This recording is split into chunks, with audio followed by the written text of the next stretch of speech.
وزارت اطلاعات ایران شام 5 ینور سال 2024 با نشر یک بیانیه اعلام کرد که یکی از دو حملهگر مرگ طلب که خود را در مراسم یادبود جنرال قاسم سلیمانی در شهر کرمان ترکاندند شهروند تاجیکستان بوده است.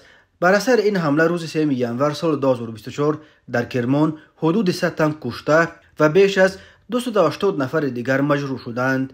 این وزارتخانه که امور امنیت جمهوری اسلامی را در دست دارد اسم این زاده تاجیکستان را آشکار نکرده است. وزارت اطلاعات همچنین گفته است که شخصیت حملهگر دوم را هنوز مشخص نکردند، ولی تا به امروز مقامات امنیتی ایران علیه دست کم 11 نفر را با اتهام دست داشتن در حمله‌های تروریستی در 6 ولایت ایران شناسایی و دستگیر کردند.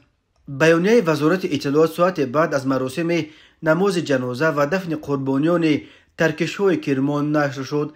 در بیانیه آمده است که عدم صدور بیانیه تا این لحظه به دلیل کشف تجهیزات انفجاری آماده در محل اقامت تروریست ها بود که می توانست بیانگر احتمال وجود و مراجعه عوامل دیگر برای انتقال مواد انفجاری و به کارگیری در سایر اماکن باشد.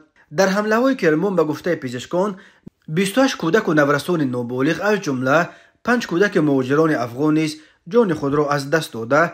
در عموم روز 3 ینور بر اثر ترکش‌ها در این قسمت ایران 13 پناهجو از افغانستان به هلاکت رسیدند.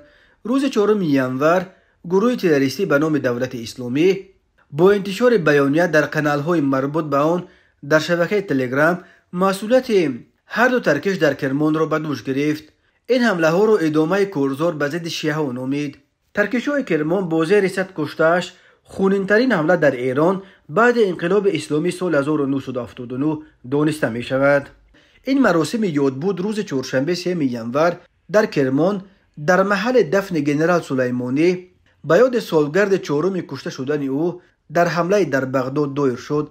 داعش به جنرال سلیمانی کینه دیری نداشت. فرمانده سپاه قدس یک مورد مهم در سیاست ایران در خاورمیانه به شمار می رفت و سلیمانی از نفرانی بود که در حفظ رژیم پرزیدنت سوریه بشار اسد و سرکوب نیروهای داعش در سوریه و عراق نقش کلیدی داشت. از جمله باور می رود که محض جنرال سلیمانی در وقتش پرزیدنت روسیه ولادیمیر پوتین را برای مداخله در بحران سوریه و ارسال نیرو به آن کشور متقاعد ساخته بود. نیروهای روسیه نیز در سوریه به حمایت از رژیم بشار اسد می جنگند. به بالای قبل از کشته شدن قاسم سلیمانی روحانی ایران آیت الله علی خامنه‌ای درباره کاملا تمام شدن کار داعش در خاورمیانه حساب داده بود. روز 3 ینور سال 2024 بر اثر دو ترکش در شهر کرمان ایران حدود 100 نفر کشته و 284 تن دیگر مجروح شدند. در ایران به یاد قربانیان حمله های کرمان ماتم ملی اعلان شد. محمد مخبر نایب اول رئیس جمهور ایران در کرمان تهدید سپرد که سربازان سپاه به عاملان این حمله پاسخ مهم خواهند داد. لازم به گفتنی است که در گذشته شهروندان تاجیکستان به دست داشتن در حمله های تروریستی در خاک ایران عیبدار شدند. آن حمله ها نیز از نام داعش انجام شده بود. از جمله 26 اکتبر سال 2023 کامران صبحان که 23 سال داشت و عزیزسال تاجیکستان بود با تخلص امید بدخشانی و ابو عایشه در بین جنگ جویان معروف بود است به شاه چراغ یک مزار مقدس شیعه در شهر شیراز وارد شده به سوی زائران تیر کشید. در نتیجه آن حمله 13 نفر کشته و 27 تن مجروح شدند.